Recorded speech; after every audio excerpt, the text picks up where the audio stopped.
Hey guys, it's Kevin again, my review for The Nightingale.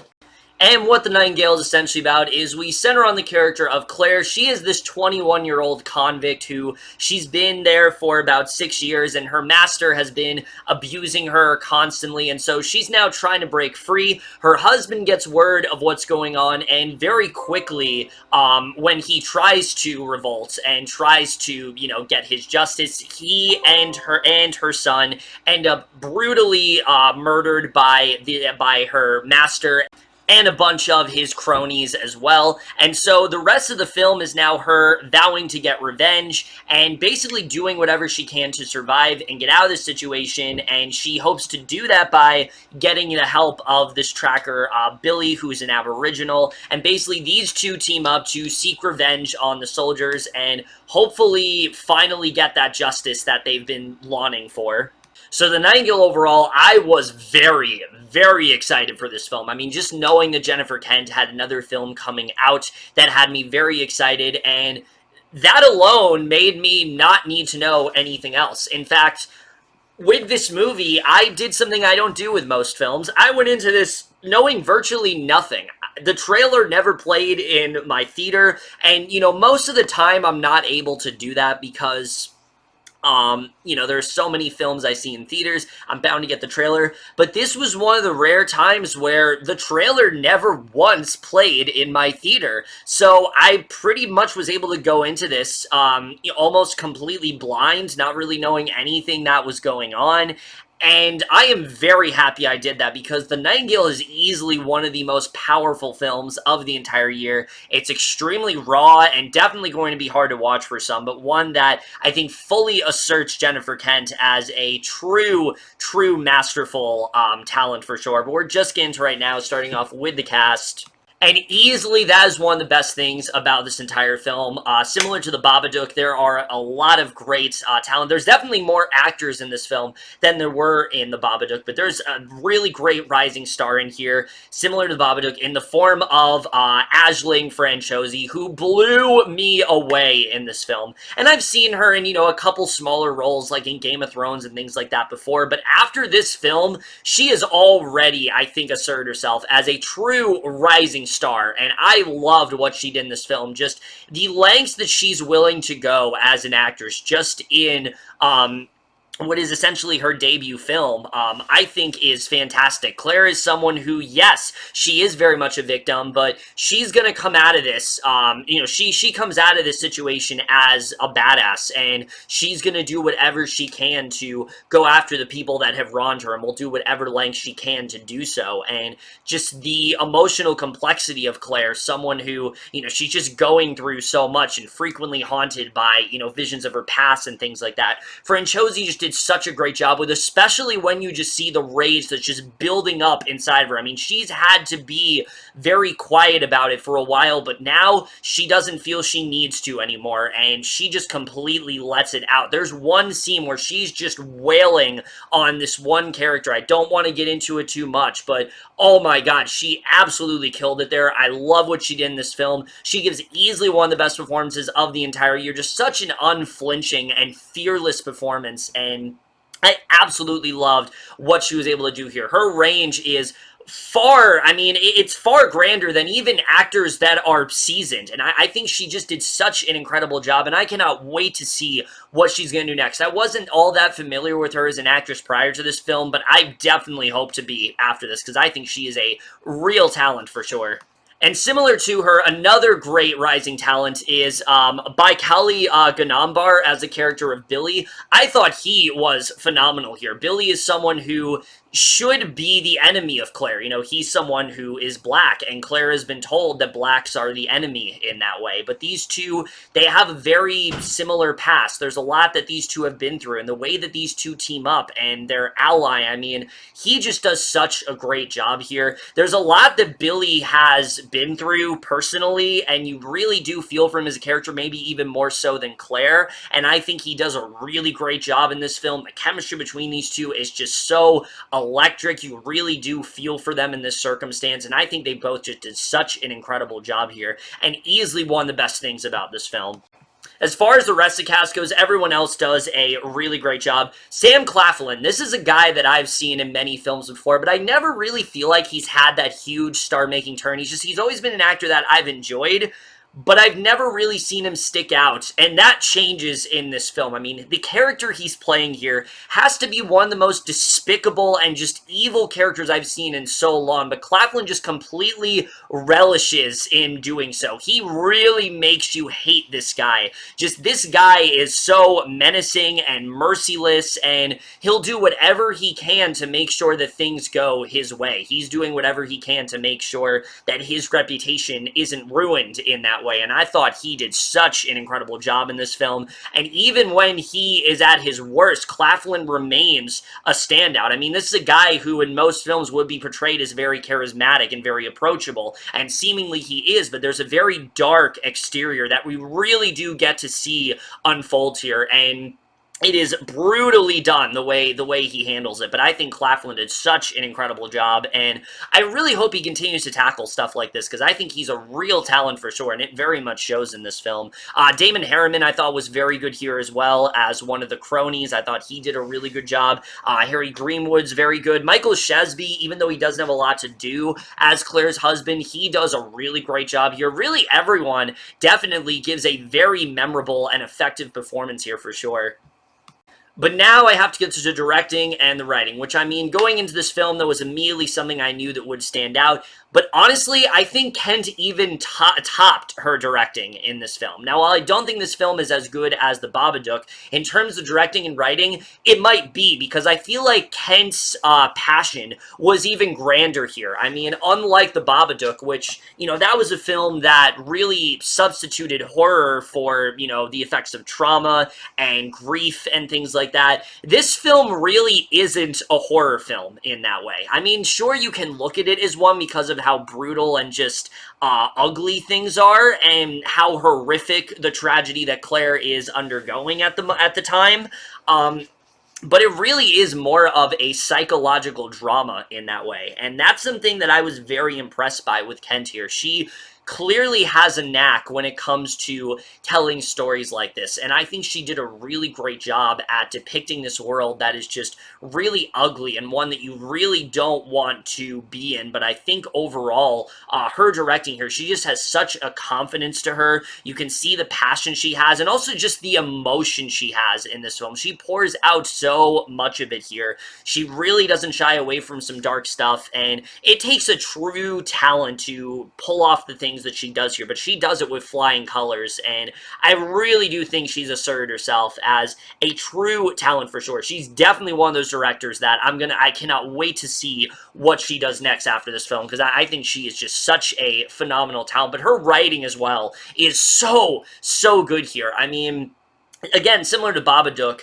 which was a very good character piece, this film is even more so, because while The Babadook felt kind of like a play at points between these two people, this one really isn't that. It's much more of a complex film, and especially when it comes to the character of Claire. I mean, you're with her every step of the way, pretty much, and you really do get to see things through her eyes. You see the way that she's treated, and how she has to be treated as this slave and things like that, and how even though there are things she doesn't want to do, she has to do them. And so to see her finally try to revolt and take a stand, it is great to see, and you really want to see her get out of this situation. But it's far more than just a simple revenge film. It's also very much a film that is trying to say a lot about a lot of things. I mean, mainly it's about the toxicity of the world. I mean, all of these people, minus Claire and Billy, are completely despicable. They hold very large detestment. There are so many terrible things that they do throughout the film,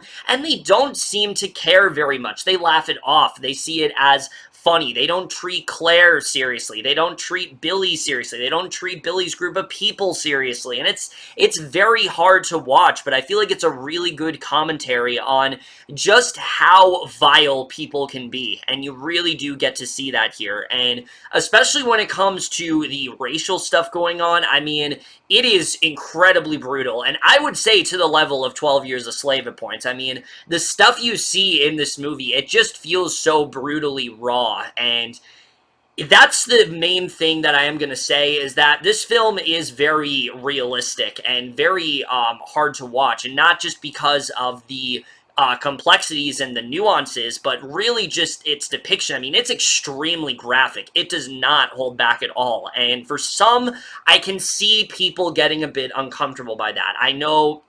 I heard stories of people that, walked out of this film, and I can totally see that because, yeah, there are some things here that are very hard to stomach. There are many scenes here that had me on the edge of my seat, had me just wincing audibly, but for good reason. I feel like the story that Kent was telling, you needed this violence. You couldn't possibly do this film without showing the things that she does here, and I'm glad that she didn't shy away. I really do give her props for that, but and like I said, I went into this film knowing virtually nothing, so just seeing certain acts unfold, not just the rape, but certain other things that transpire in this film, I have not been that affected in a while. I audibly gasped. I was wincing at points. I mean, it was a very effective experience, and I really do owe it to Ken again for not shying away from that stuff. She could have easily told a very sanitized story, but this film, it really is willing to get into the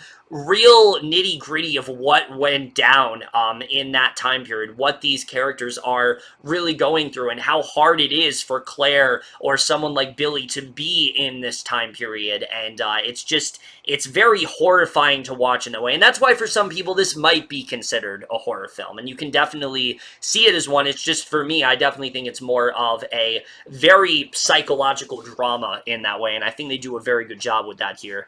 Going back to the racial stuff, I mean, it is just so brutal seeing the way that they treat them, and you're just that much happier when Claire and Billy start teaming up and they find this genuine friendship in each other, but also seeing what Billy has gone through, it makes it all the more tragic with what you've seen up to this point. It gives you a whole new light on the situation. I don't want to spoil it too much, but let's just say Billy is heavily connected to some of the stuff we see earlier in the film, and it's definitely very tragic for sure, and I think they do a good job with that. The film also has a lot to say about misogyny and the way that these men just completely sexualize Claire, pretty much just treating her as an object. There's never really a point where they seem to have any sympathy for her whatsoever, and you just absolutely despise all of them. And it does a great job of making you hate them, but it also does a great job of making you get that sympathy for Claire, seeing what she's in. I mean, she really is in this situation where, other than her husband and a couple other people, nobody is really taking her seriously in that way. I mean, she wants to get that freedom, but her her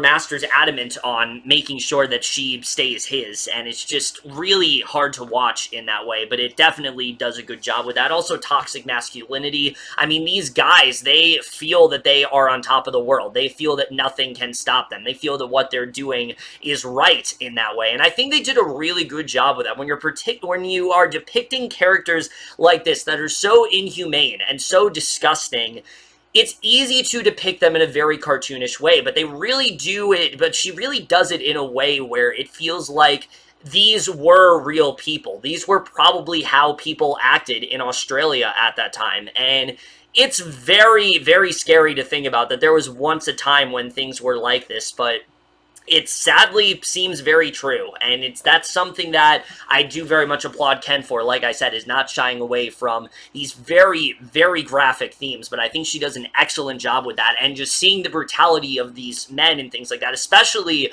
the rape, which is going to be very uncomfortable for many. I mean, the scene itself, it's very hard to stomach, but again, it just needed to be there because it just fuels Claire's rage in that way. And you see what her transformation, what she really does go through in that moment. It's very effective, and it makes you want her to take them down even more, but it also makes you care for Claire even more. There's a lot that she herself is kind of going through as a character. You know, she has she's kind of an outsider in this world. There's a bunch of British people, and she's Irish in that way, so already she feels very vulnerable, and the way they contrast that with Billy and him being black and how he isn't treated by society is really good. The contrast, the similarities there is they're much closer than you'd expect. There's a lot of similarities that these two have been through, and it makes for some really riveting stuff, and I think they did some really great work with them there.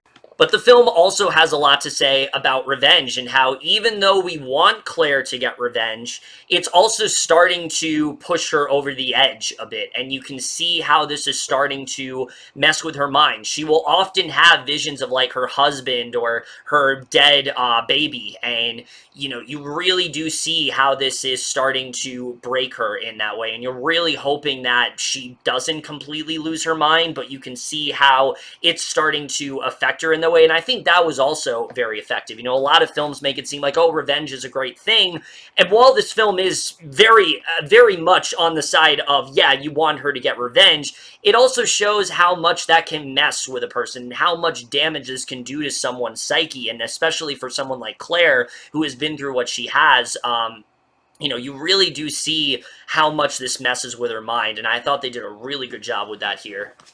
Just the writing in this film was so superb. It constantly had me on the edge of my seat. It constantly had me invested, and I really love the way this screenplay was done. The cinematography in this film, though, is otherworldly fantastic. I mean, it's some of the best I've seen all year. It really does feel like Kent just stepped into the 1800s and that we were in that time period. Nothing about this feels like a set. It feels very real in that way. And I really don't know how she pulled it off as well as she did, but it just feels like such a lived-in environment. And you honestly kind of feel trapped there, considering just the terrible stuff that's going on within this part of the world. You feel trapped there. You want to get out. You want to be like Claire. You want to venture out and go as far away as you possibly can. And I think they did a really great job with the cinematography here. There are some gorgeous shots, but there are also some really horrifying shots, and I think that was definitely very effective for sure. Some really great cinematography in this film, especially with knowing what and what not to show. I think that's something that they also did a really great job with. You know, there's certain things here that they do very much show, and it is very brutal, but then they'll just you know, they'll show something that you think you're going to see, but you linger on the character's expression, and it's a very good way of distinguishing, you know, this is what the viewer needs to see, but this is what the viewer doesn't need to see. And I think they just had a very good understanding of that when it comes to cinematography, and I really did love it for sure. It was beautiful to look at, but it also was, very hard to watch at the same time, and I think they did a good job with that. The score is very minimal. The most of the score is Claire singing and the folk songs that she sings, which all are really good, but there's not a huge score to this movie. There is a score that's played very sometimes, and when it's played, it is very effective in that way, but don't expect a score throughout a lot of this movie because it's not played very often at all. But I actually do think it works for this film. You know, with stripping away the score, it makes these moments that much more powerful, and it shows you don't need a score to heighten the tension. You know, the tension itself is already at an all-time high. There's no reason to have a score there, and I think they did a good job with that. The editing also, for the most part, is very good here. The film is over 2 hours long, and for the most part, I really did not feel the length, save for the third act, when I did think things were dragging just a bit. That's really when we get to my only flaw with the film. Every so often, this film does drag. The third act, you are waiting for something to happen. You know it's going to happen. You're just waiting for it to happen. And when it eventually does happen, it's fantastic. It is absolutely glorious. It is everything that you want it to be. The payoff is just so great there, especially considering what happens in the beginning of the film. It's just such a great payoff in that way.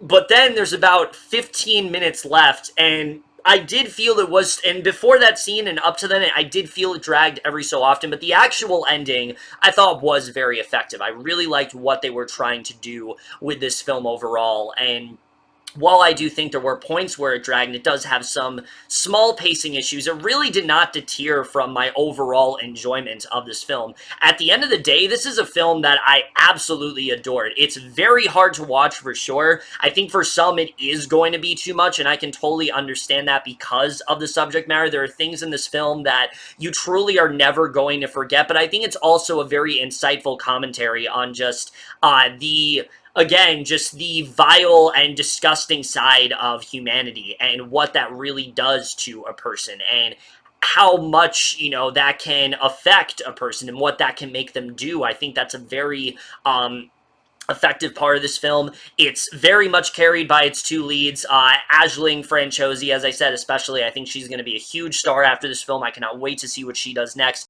It's a very unflinching and just very brutal depiction of rape, a very brutal depiction of toxic masculinity, of racism, of just discrimination overall, but it's one that needed to be made. It's one that really does spark a very interesting conversation and really does show just the parameters that Kent is willing to go as a talent, and that alone I think is enough of a reason to check it out. Again, I can understand if it's very hard to watch for many because it definitely is far more graphic and brutal than Kent's previous effort, but it's one that I cannot recommend enough. And like I said, after this film, I really do think Jennifer Kent has asserted herself as a true talent for sure. The Nightingale is easily one of my favorites of the entire year, and I'm definitely going to give The Nightingale overall an A. Definitely check this one out when it comes near you guys. I know it's in very limited release right now, but I really hope it starts to expand soon because I want this to be a film that more people are talking about. I really have not heard too many people say much about it, and I really do hope it starts to get more conversation for sure. I think definitely it's a must-see. I cannot recommend enough, but either way, guys, in my review, The Nightingale, let me know what you guys saw this movie overall. Left your thoughts on it. We'll see you guys in my next video, and we'll see you guys for that. Okay, bye.